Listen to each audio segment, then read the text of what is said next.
All right, welcome back to the Buying Sandlot podcast. I'm Kyle Scott, founder of Buying Sandlot. On the episode today, we have a good one, a certified big dog in the industry, GameChanger president, and Dick's Sporting Goods SVP, Samir Ahuja. GameChanger is one of the largest tech platforms in all of youth sports, counting more than $100 million in annual revenue, and is a leader in scorekeeping and streaming, particularly in baseball and softball. GameChanger serves more than 9 million users across 1 million teams, covering more than 9 million games annually across multiple sports. And just wait for the stat Samir throws out early in the episode as well in terms of the scale that they have. Today, GameChanger is rolling out its most comprehensive product update in its 15-year history, unveiling significant enhancements to its live streaming capabilities with 1080p video, a signature GameChanger score bug, live play announcer, additional in-game context, iOS live activities for real-time scoring, deeper integrations with cameras like Mevo and GoPro, game highlight reels, player insights, lineup and defensive recommendations for coaches in-game, with more organizational level features on the way. This is a big update. We talked to Samir about all of these updates and more, including the future of live streaming in youth sports, how sponsorship can unlock new revenue opportunities in the industry, how big he thinks the industry can get, other companies he admires in the space, and so much more. But before we get to it, I want to take a second and thank our sponsor for this episode, Event Connect. So Kyle, asked Eric Varden, who is the president of Event Connect, which has renewed with us to support the brand over a longer period of time, for some talking points so we can write effective ad copy for this show and for the newsletter. I expected to receive some bullets on how Event Connect bills itself as the, quote, operating system for youth and amateur sports, how their software helps event organizers grow room nights and spreadsheet chaos and keep every data point in one place, or how they help increase room night reservations by up to 30%, while saving 24% of hotel costs for teams, that sort of thing. Rather, I received 4 bullets on why he saw Buying Sandlot as a valuable investment for not only Event Connect, but the industry as a whole. And they are. Event Connect wants to invest in the industry, not just advertising. By supporting Buying Sandlot, Event Connect reflects its belief that strong industries are built through shared insight, transparency, and informed leadership. They believe the best companies don't just build products, they invest in conversations that move the industry forward. 2, they want to be aligned with voices shaping what's next. If you care about where the industry is going, you should care about who's covering it. 3, it's all about community and experience. Event Connect exists to improve the experience for athletes, families, organizers, and partners. Supporting Buying Sandlot is an extension of that mission, helping the industry learn from itself and make smarter, more connected decisions. And 4, showing up where the industry gathers. Love this one. Whether it's the newsletter or the podcast, including conversations with leaders in the industry like Samir and others, Event Connect wants to be present where real dialogue is happening, not just where others place their ads or post their social media talking points. Where the industry gathers is a phrase I personally love so much, has a good ring to it, might have to steal it for our tagline. So please support sponsors like Event Connect, who allow us to gather in your inbox and in your podcast feeds.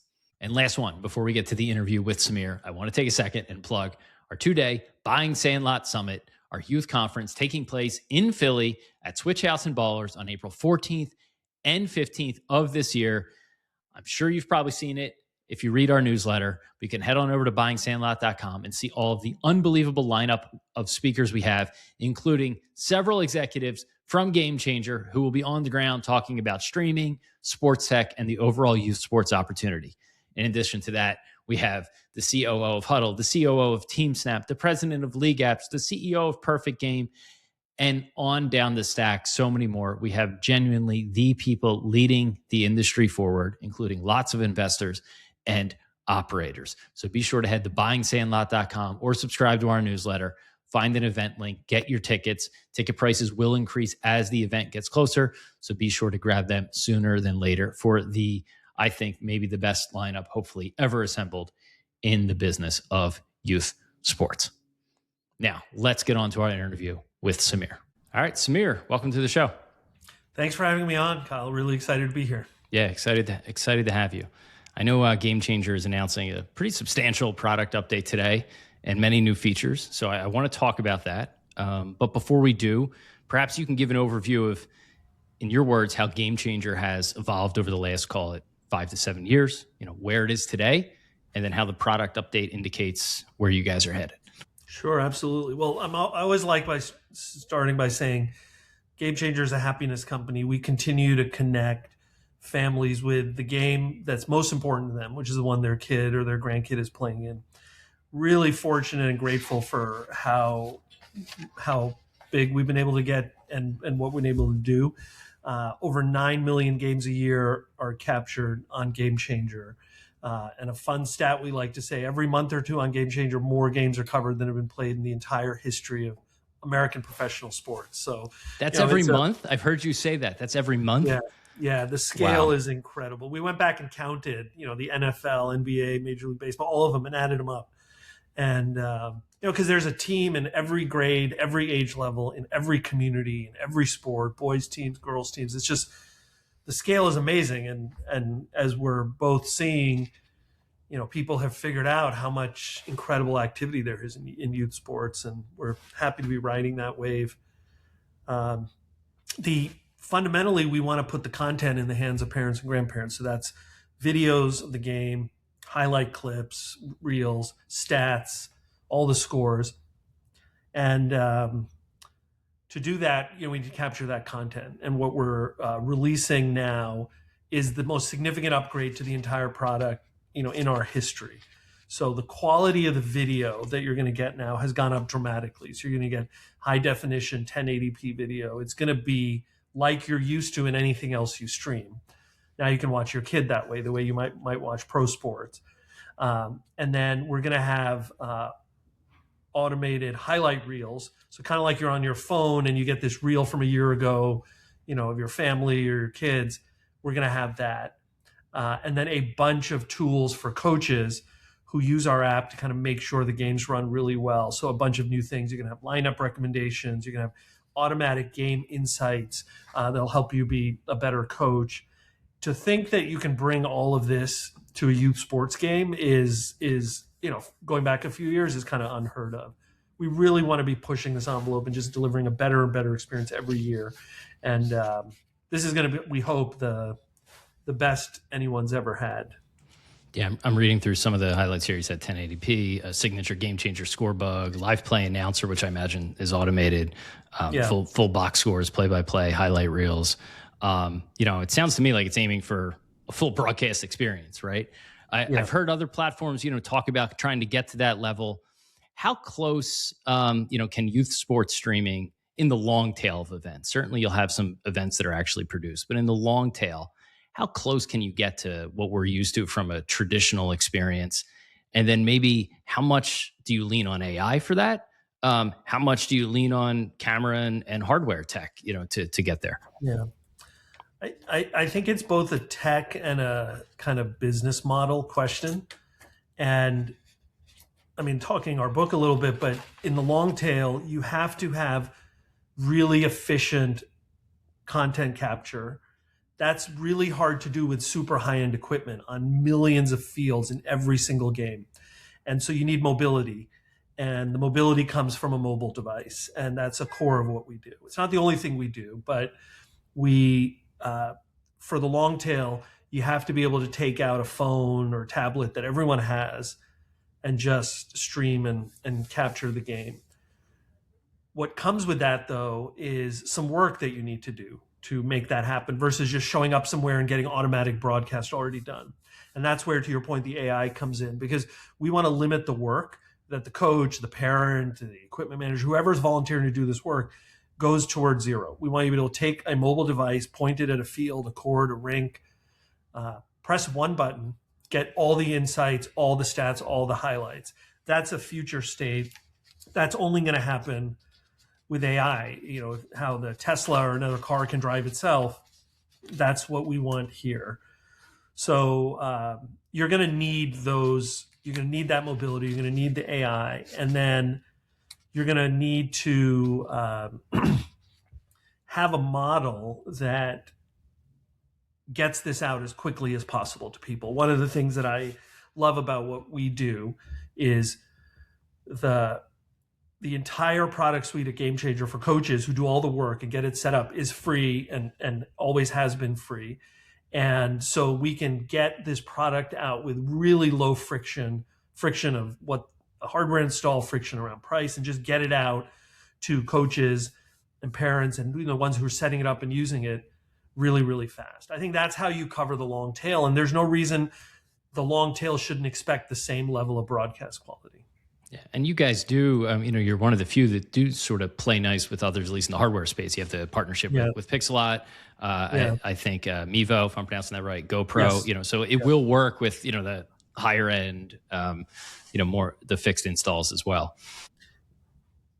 Yeah, absolutely. We love working with them, and it's a suite of products from the mobile phones to the streaming cameras like Mevo and GoPro. Really excited about the new partnership with Pixelot. And the great thing is the fan experience is still on the mobile device or, on your tablet, and we get the stream from the camera, and you're using you're in Game Changer's experience. The partners are really excited because we have this great fan experience, and the even higher quality video you might get from a camera partner will make it just that much better. So everyone kind of wins in that situation. Both partners do well, and the fans ultimately get an even better experience. We're going to continue to look for ways to broaden the cameras we can work with. We think there's no reason that we shouldn't do that. I want every youth sports game to be covered with high quality video. There's 10, 40, 50 million of them. I think that's the whole industry should aim for that. Why every parent, every family should be able to access that content. You mentioned it a second ago. I mean, replays and the highlights are a big part of this. It's something lots of people are talking about, condensing a long game, which, let's be honest, 2 hour long, 8U baseball game. I coach some of them, it could be a grind, right? So condensing a long game into a digestible highlight for parents, family, friends. I feel like Game Changer, you guys have a slight edge here, given that you have the scorekeeping. It's so integral to baseball. And you're generally so far ahead on the scorekeeping part when it comes to baseball and softball. Talk about the advantages you have there on diamond sports, but then I know you are moving into other sports. You have basketball, and I know you've indicated you want to kind of go elsewhere. What are some of the challenges that may come with those other sports where, maybe that baseball, softball DNA isn't built in like you guys have in those sports? First of all, I'm really proud of how much we continue to invest in that scorekeeping capture in baseball and softball. And you're right, it is important. It's not easy to do, and it takes a long time to get it right, because we don't just do it. We do it in a way that you can have tens of thousands of games simultaneously going on around the country with really high reliability, and you can keep the scoring going. You can do all the processing of the calculations of the stats behind the scenes. But we're not going to let up on that. We want to continue to offer something great there. And it gives you context, right? So if you're watching a pro baseball game and we're all used to it, and you didn't see anything on the screen except the picture, you didn't see the little box score on the bottom or other content, it would feel very odd. It would feel like a UGC video of just some random fun thing someone's doing. You need that context. The stats and scores give you that context. And it's the foundation also for our highlight clips. You're absolutely right. And we're both excited but humble about the fact that it takes a different kind of effort and playbook in other sports. But particularly in sports like basketball, where we've made a lot of progress and we're really excited about, the stats are actually still really important. Maybe baseball is in its own category of stat culture, but the stats can not only help with the video content, but I think can help make better coaches. One of the cool things is some of these sports, it's about the movement and positioning of the players, which is, you could say, is a form of stats as opposed to the raw pure stats like shooting percentage or something. And so what we're doing with the video is not just saying, okay, what's this player's free throw percentage and from, what do they shoot behind the arc? It's how do they move relative to the other players, because the great 3-point shooter on your team might be great because he's always getting open. And that has to do with the other players. So we're unlocking all of these things. But yeah, I don't want to minimize, that's hard to do. and no one's like fully cracked it. Yeah. Yeah. But what makes me excited is we are absolutely internally, and we're saying actually we are committed to figuring this out. We're absolutely enamored by the sport of basketball, and we're going to make a big push there. And then also very excited after that to think about soccer or flag football is growing. But particularly this year, we are very, very excited about the progress and plans we have for basketball. Yeah, that's interesting. I know, some folks are just sort of going at it like scattershot, throw everything, go all sports at once. It seems like you guys are very intentional. All right, we have the diamond, now we go to the court, and then we figure out what comes next. You mentioned the scorekeeping. I'd like to report a bug. I played a baseball tournament in Florida, and it says I gave up 10 runs in 9 innings, and that can't possibly be right. My ERA was over 9. It's got to be the app. It's got to be the app. It's definitely the app. I would never consider user error in that thing. I will get it might be pitcher error. Yeah. I'm going to take this back to our engineering team ASAP. I'll let you know. I'll tell my buddies that'll read 1.2 next time we open it up. I know with the update, the model's changing a little bit. I think GameChanger, if I have it right, it'll remain free for coaches. All the coaching tools you just talked about. Live streaming will require a paid tier. How do you think about? I mean, you can talk about the pricing if you want, but like, how do you think about balancing accessibility and affordability versus you guys run a business, you got to turn a profit? Yeah.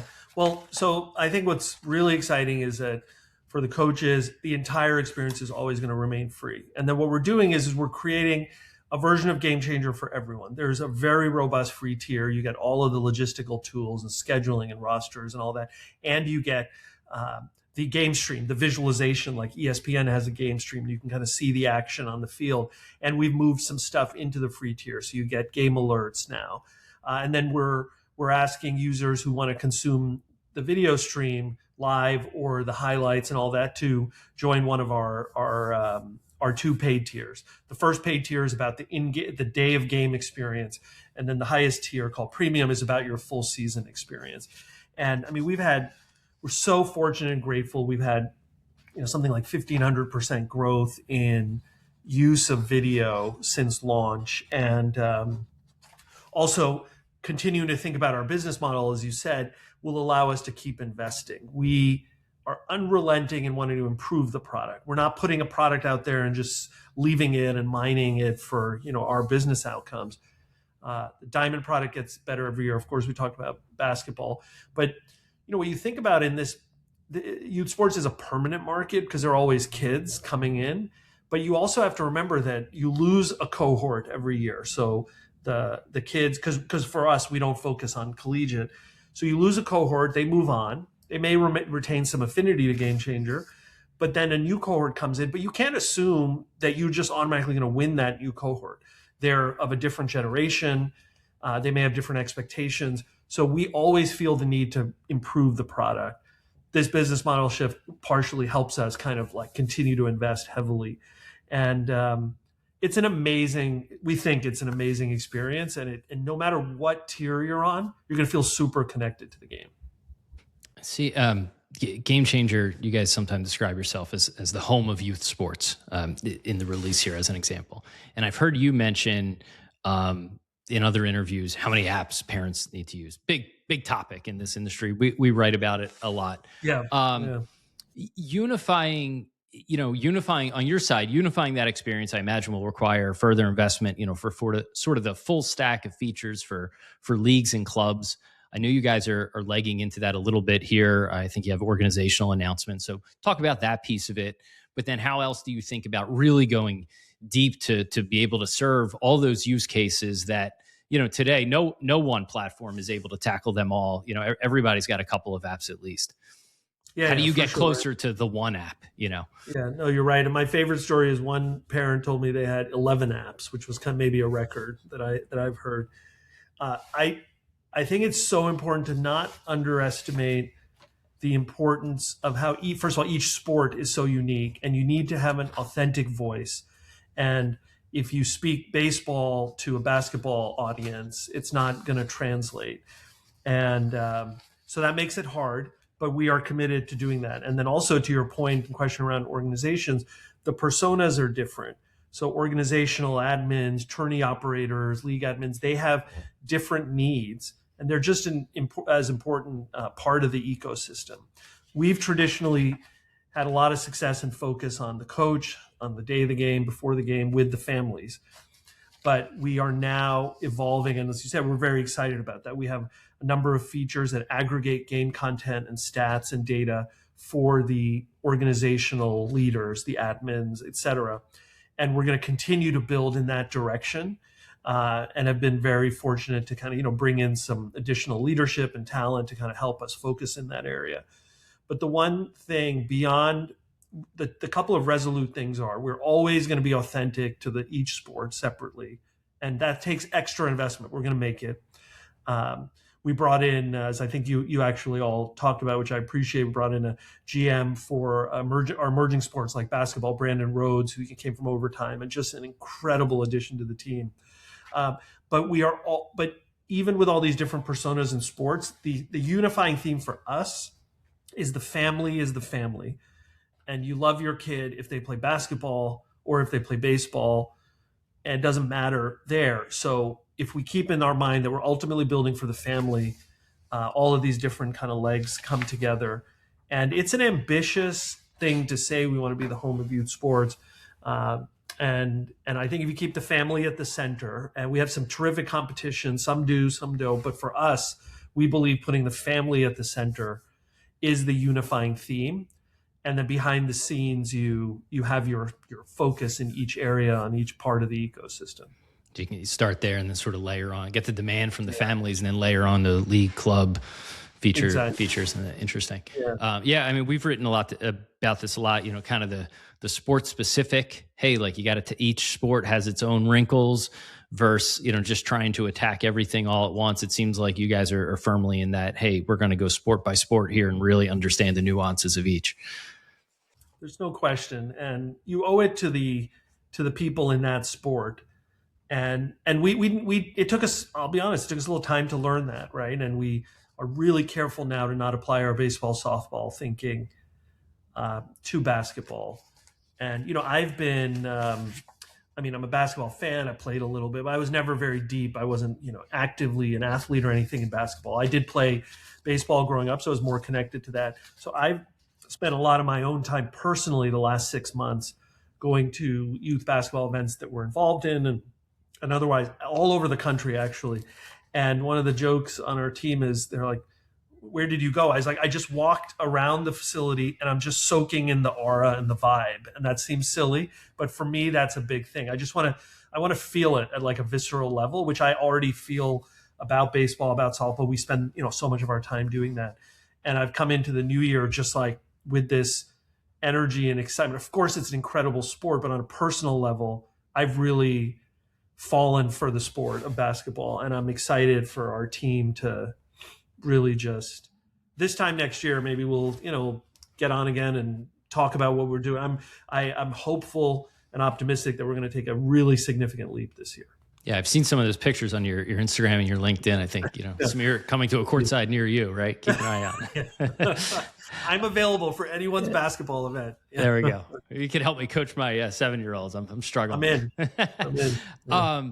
Here's maybe like a higher level one. We talked about it with the cameras a little bit. You guys integrate well with, different camera and hardware. Getting to that one app, just big picture stuff. I always think about in youth sports. You have streaming and video. You have scorekeeping. You have tech and athlete data, right? You have the parent considerations. Athletes want to bring their stats or their measurements, from one platform to another. How do you guys think about like the ability to work with other platforms, standardized protocols, because it feels like if we ever got to a spot where there's like a one app, there would need to be the ability for, some other platform to talk to another. Some industries have it, some don't. Like what's this sort of just big picture stance on that stuff? Yeah, I think interoperability is going to be really important. I think it's early. People are hesitant for competitive reasons to partner. I have found large-scale partnerships. We've all companies in the space have talked to each other, have been hard to pull off. But I think it's going to happen. I think it'll be consumer-driven. And this is kind of what I come back to. I think the families and the athletes are going to demand it. And I personally think we have this mental framework in our head of like pregame, game day, postgame, and game day is where the games are played and the content exists or is generated.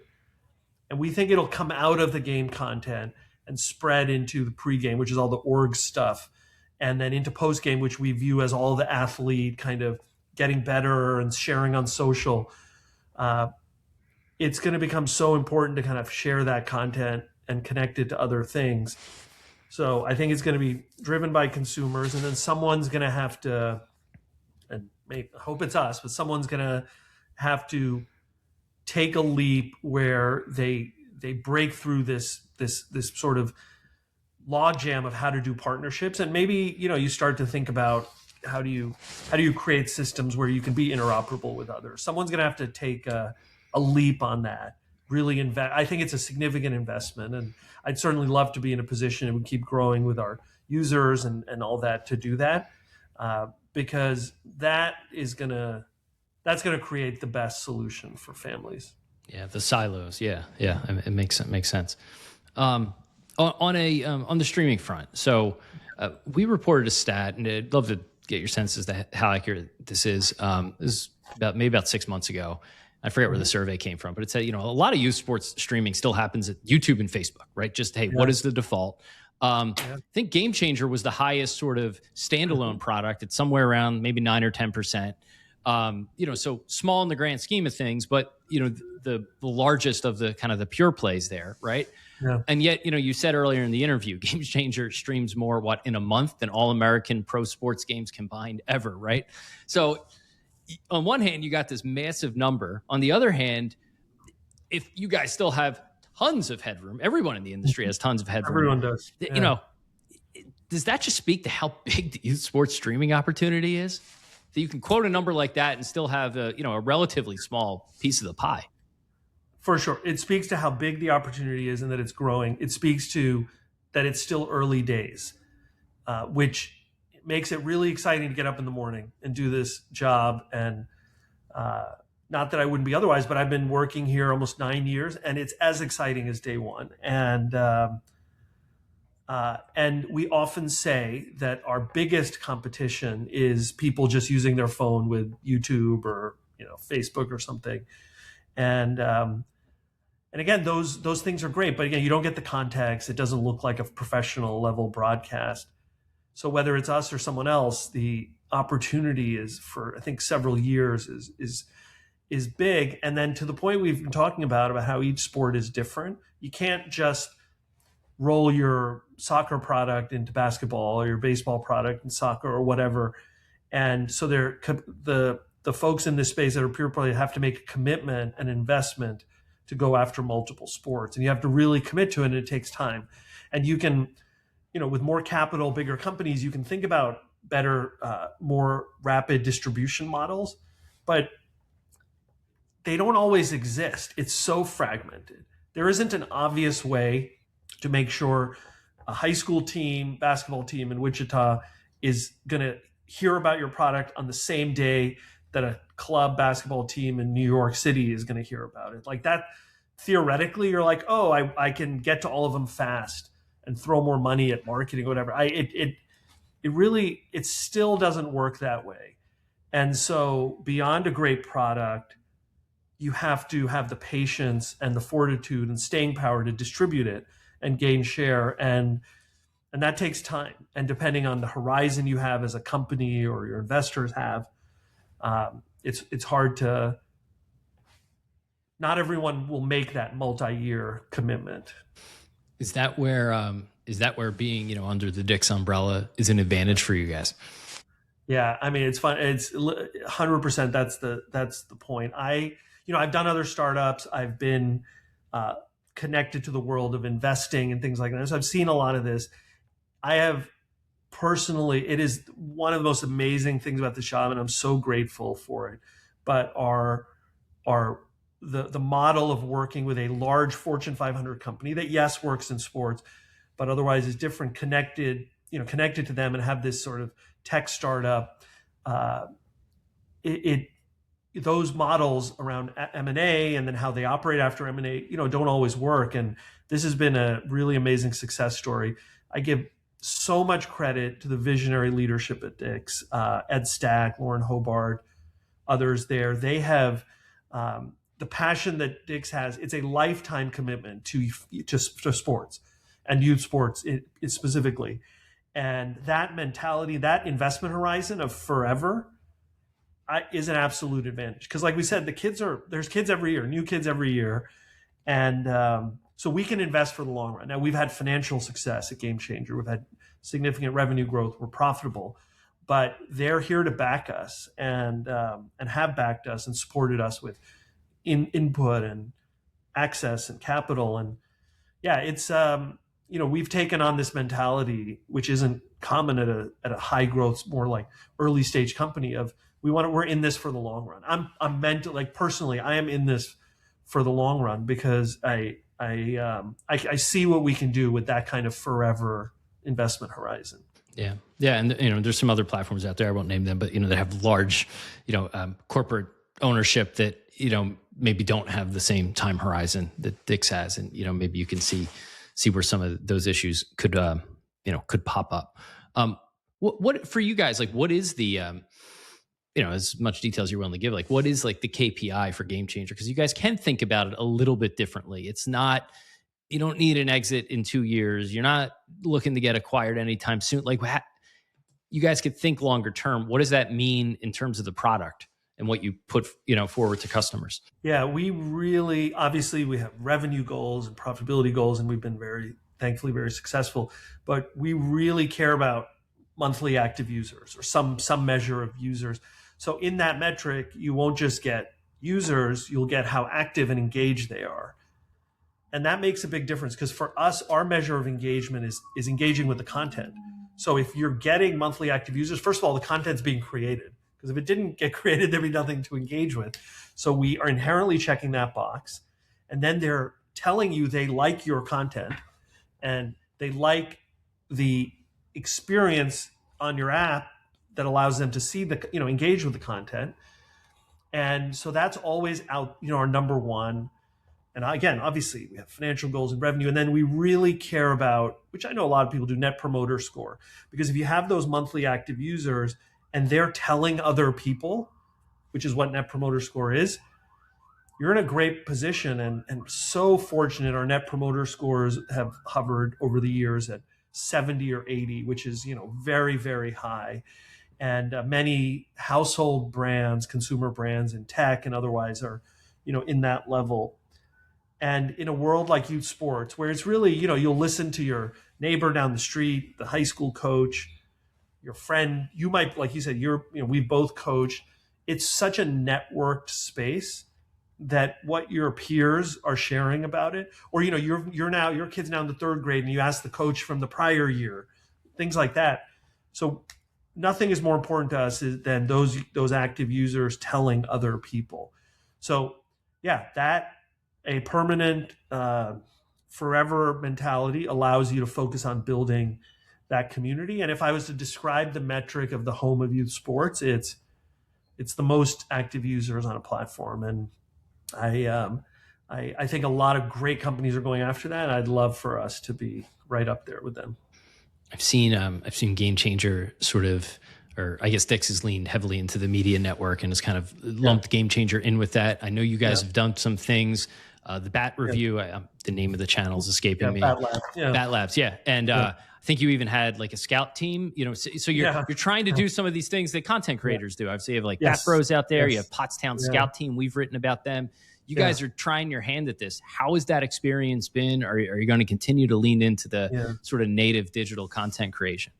We love that, because you have interest from the true creators, we're the athletes that are part of our network. And then they want to showcase themselves.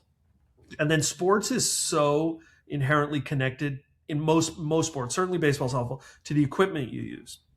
And so the ability, if we can, to leverage our game content and other content that gets formed around it as a way not just to kind of elevate that content and the creators around it, but you connect brands with our users, it's truly valuable. And that's where we're so excited about the media network piece. is you're and by the way, this could be if you're an elite athlete or just getting started. First thing you do, your first season, I'm sure you got these questions too from parents. Where do I go, get my glove, or what kind of glove should I get? And that gets more and more complex as you get older. And so we want to connect really relevant and useful brands with our user community. If you're traveling a bit or going further distances for your kids' sports, there are things you need to know that could be relevant.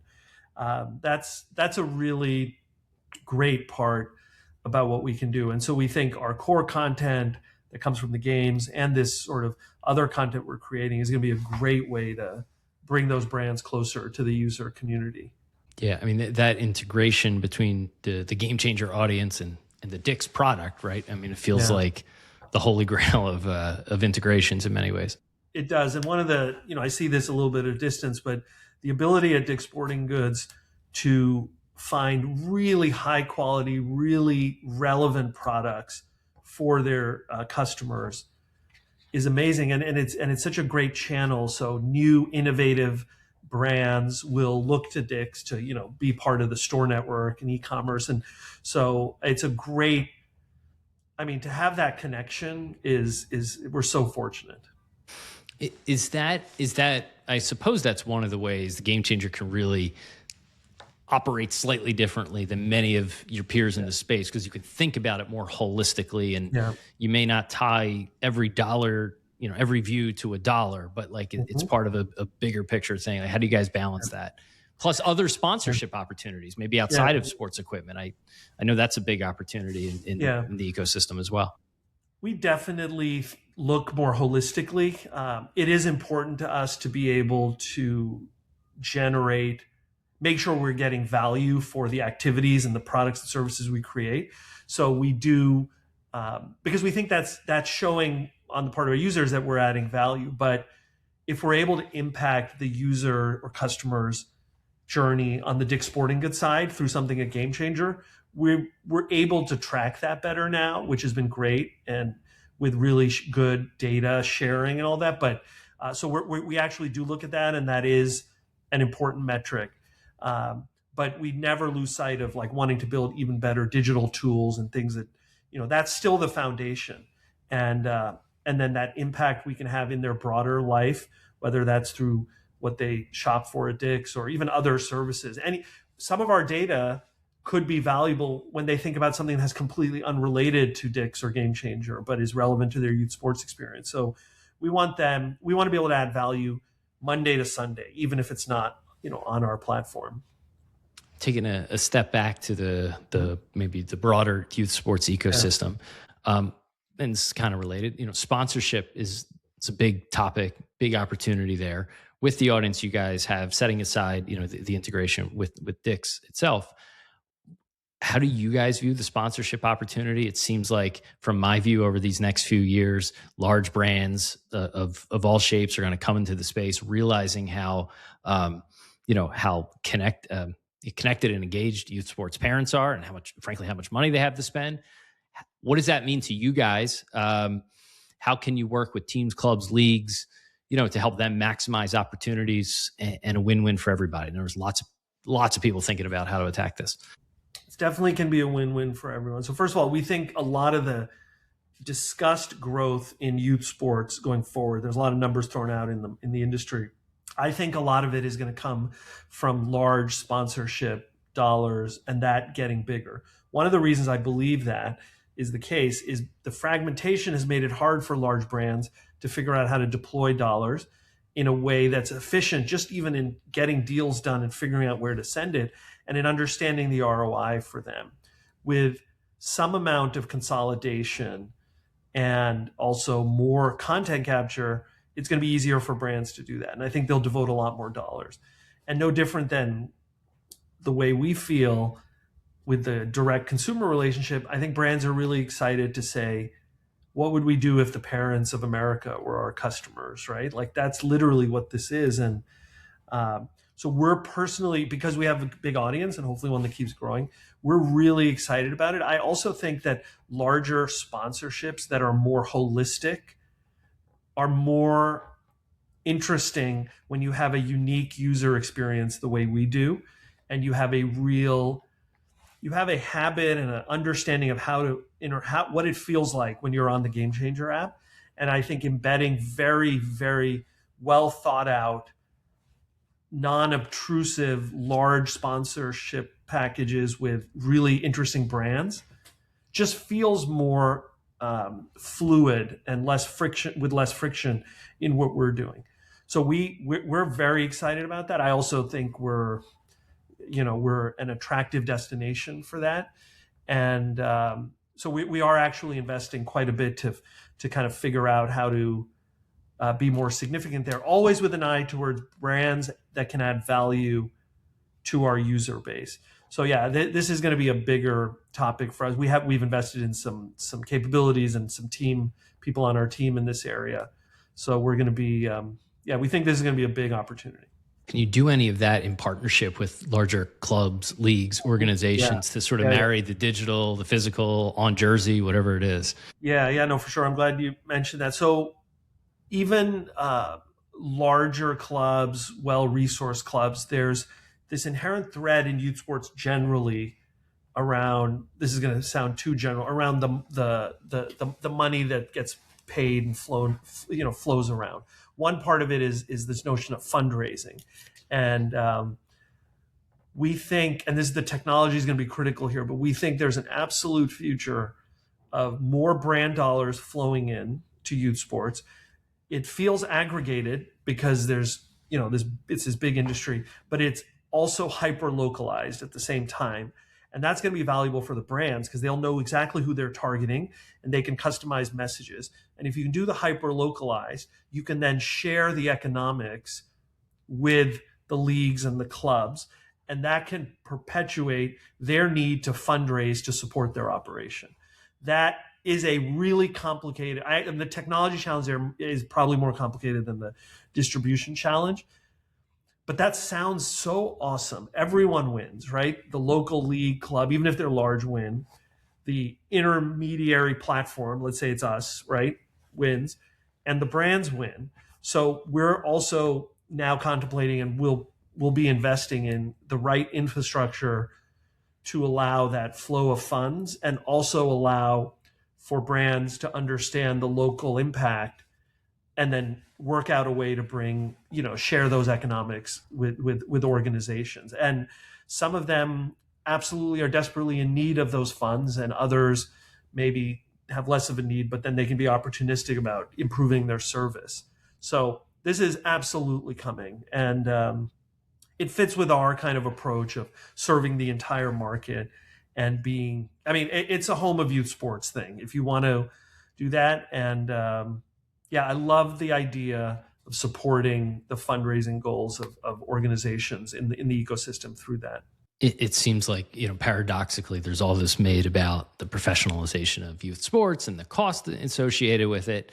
But, it's not going away. But in some ways, that professionalization maybe unlocks some of these opportunities to get the sponsorship dollars, in addition to grants, things like tax rebates, grants, those things are discussed, but like, hey, how can the business support it? The sponsorship dollars, I come from a media background. It's the same thing in media. You pay for content at the end of the day, or it's ad supported or some combination of the two. No one has ever struck the perfect balance, but it can lower the cost of participation, so to speak. It can. This is a really important topic I'm very passionate about. And of course I work in the space, but I think there are three things going on that will support the industry and the accessibility. One, like you said, I think sponsorship dollars, business dollars coming in will defray costs. Two, and I challenge not just us, but anyone building technology in this space. Technology is ultimately, in many industries, a deflationary force. Things will cost less. So the more tech innovation there is, the lower costs are. So we want to keep innovating, invest the dollars there. The third thing, which I don't know if a lot of people feel this way, but just, I think a lot about this. I think that there is a reasonable chance of an upswing in public funding for youth sports, which has been in decline. I think that's been the general headline. That could be because of budgetary pressures at all levels of government. but the attention is back on youth sports. You mentioned, there could be rebates and other things in tax laws and tax code, but I think the post-pandemic view of the critical importance of physical activity. I mean, more importance that it's kind of come around, of community when people, weren't able to be together, and now, can be, and also the importance of physical in-person experiences in addition to all your digital experiences, and kids using phones and all that. I think all of that is going to inspire municipalities and government at all levels to invest more in parks and rec departments and youth sports. Now, I hope this will happen. I hope us talking about it will make it happen. But that's I think that could be another leg of ensuring accessibility. And we want to, again, whether it's through our innovation that we're able to help drive, or facilitating of, sponsorship dollars. And then, of course, whether it's the Dick's Sporting Goods Foundation or at the Game Changer level, we're doing a lot to support accessibility for teams and communities and families who don't have the same access as we all might, through, sort of foundation and social impact work. So that's going to be a part of it. But I mean, I think we should be optimistic, and all these trends can come together and we can all be part of it. And I think more kids can play. Yeah, we'll clip this one up and try to help make it happen, because I agree with you. And the country has a goal, of 63% participation. Yeah. If you're gonna do that, there needs to be a tailwind there. It feels like, for sure. How big, just overall? I'm not asking you to assign a dollar figure to it, but how big can the youth opportunity get? I mean, just as an example, I mean, you've probably seen reported Live Barn $400 million valuation. They're a single hockey streamer for the most part. I mean, certainly that would support, just my back of the napkin. You have much better sense than I would, billion plus for Game Changer. If you were standalone, there's maybe one or two other companies out there that can think about those numbers. But how many $1 billion plus companies are out there? How big, how much can some of this scale? It's so fragmented. It's going to require a lot of consolidation. But I've heard from a lot of investors who have, hey, we have lots of money to deploy, but they're struggling to find things that are big enough. There's only a handful of things that are big enough. How does this play out over 5-10 years? I think it can get a lot bigger, and some of the industry numbers we've all seen, right, is one of the numbers often quoted is a $40 billion market. We did a little bit more digging, just our own analysis, to see if we could get more refined, and we think at least 30 of that 40 billion is parent spend. And then the rest of it might be school spend. And school spend, of course, impacts you even if your kid and family doesn't play sports. That number, and then people have said that number goes to 70 at the end of the decade or later. I believe that.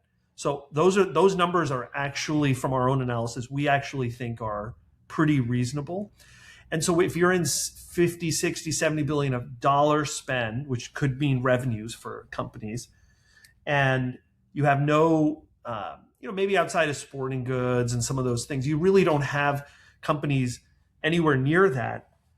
If you said to me there could be 5 or 10 revenue companies at $1 billion of revenue, I wouldn't bat an eyelid. Right now, do they ultimately consolidate to a smaller number? Maybe. But if you're talking 50, 60 billion of spend that's wildly fragmented, and you have 10 companies with 7 companies with $1 billion of revenue, for sure. And they'll probably have to do more than one thing. They'll have to think of these platform concepts.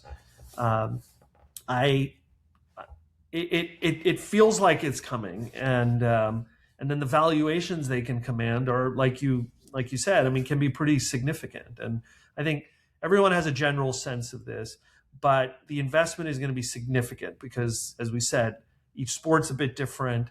And the distribution mechanics, someone might look at this and say, "Oh, there's a model that worked in some other market with software, and that maybe can work in youth sports." It might, and I love all this new investment because it challenges us to think, about what else we don't know and how we could evolve.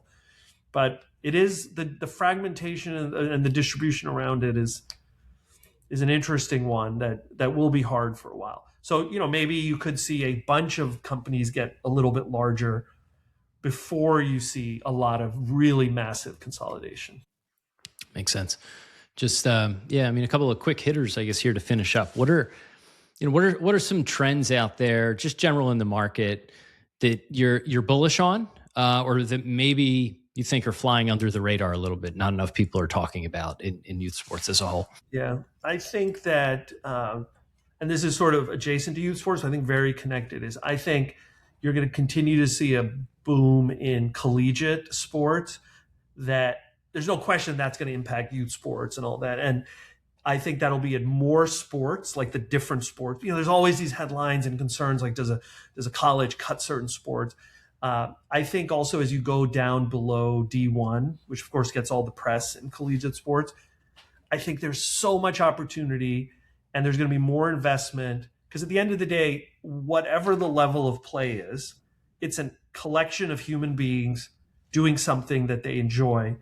And you can get investment justifications for that. I mean, I think it's going to continue, and I think more and more collegiate level kids are going to want to continue that experience, and so I think that'll have good implications for high school and youth sports. So that one is super interesting to me, and we. So again, we're not directly playing in that, but you sound like the guys at IMG. They're talking about add more athletes, add more sports. Yeah. We're huge fans of that organization. I know the leadership; they're great people. They have a great product. They have a great facility. All of that, and I loved the push that they're making around that. And look, whatever form it's in, our society needs to invest in the next generation more and more, whether that's elementary school kids or collegiate. We should all be doing more. Sports is a big part of it. It's so holistic and beneficial, in my opinion. And so, yeah, I think that's going to be an interesting one to watch for a bit. My big picture worldview, just outside of sports, is like, with AI streamline, over the arc of time, people get more leisurely lives. Our lives are more leisurely today than they were 50 years ago, and certainly hundreds of years ago. Sure. And, AI streamlines things. It streamlines education and classroom learning. The thing that keeps you human is athletic activity in many ways. It just feels like there's this giant tailwind, in addition to just any individual sport in so many ways. 100%. Who are a couple more? Who are some, besides the folks you just mentioned? Who are some others maybe you admire what they're doing in the industry? I always like to ask guests this, see who they look to. I'm so excited about all the new entrants and all that. I have a lot of respect for all our competitors. I think Huddle is a company that I think deserves a ton of credit, and I have a ton of respect. We don't do anything like a partnership or anything with them, but I know them well. It's one of those build a great product, heads down, work really hard. They've done it for a long time, and they just get a little bit, they keep getting bigger and bigger and doing more.